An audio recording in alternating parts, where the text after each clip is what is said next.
তালের সিজনে তাল দিয়ে তো অনেক কিছুই খেলাম, তালের বড়া, তালের ফুলুরি। আজ বানাবো তাল দিয়ে ভাপা পিঠে। এবার গ্যাসটাকে অন করে দিয়ে তালের মাড়িটাকে গরম করে নিতে হবে ভালো করে। এবার চালের গুঁড়িটার মধ্যে 1 চামচ নুন দিয়ে ভালো করে মেখে নিতে হবে। এবার তালের পাল প্রায় গরম অবস্থাতেই ভালো করে গুঁড়িটার সাথে এভাবে মাখিয়ে নিতে হবে।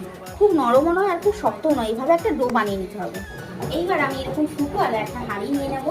এবার গ্যাসটাকে অন করে দিয়ে একটা হাঁড়ি বসিয়ে দিয়েছি, জল দিয়ে দিতে হবে। আর এই হাঁড়িটার ওপরে এবার বসিয়ে দেবো এই ফুটো দেওয়া হাঁড়িটা। ডোটা থেকে একটা লেচি কেটে নিয়ে এইভাবে খুলি করে নিতে হবে।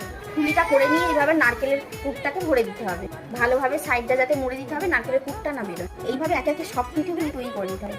এইবার এই হাঁড়িটার মধ্যে একে একে পিঠেগুলো সাজিয়ে নিতে হবে। এখানে যে জলটা ফুটতে দেওয়া হয়েছিল এই হাঁড়ির উপরে এই হাঁড়িটাকে তুলে দিতে হবে। ঢাকনাটাকে দিয়ে দিলাম। এবার একটা সাদা কাপড় এইভাবে ঢাকা দিয়ে দিলাম। 2 মিনিট পর ফিরে আসার পর এইভাবে ওপর থেকে জল দিয়ে দিলাম নামানোর আগে। এবার একটা ফ্রেশ থালার মধ্যে এইভাবে ঢেলে দিতে হবে পিঠেগুলোকে। এবার গরম গরম নরম নরম তালের ভাপা পিঠে একদম তৈরি।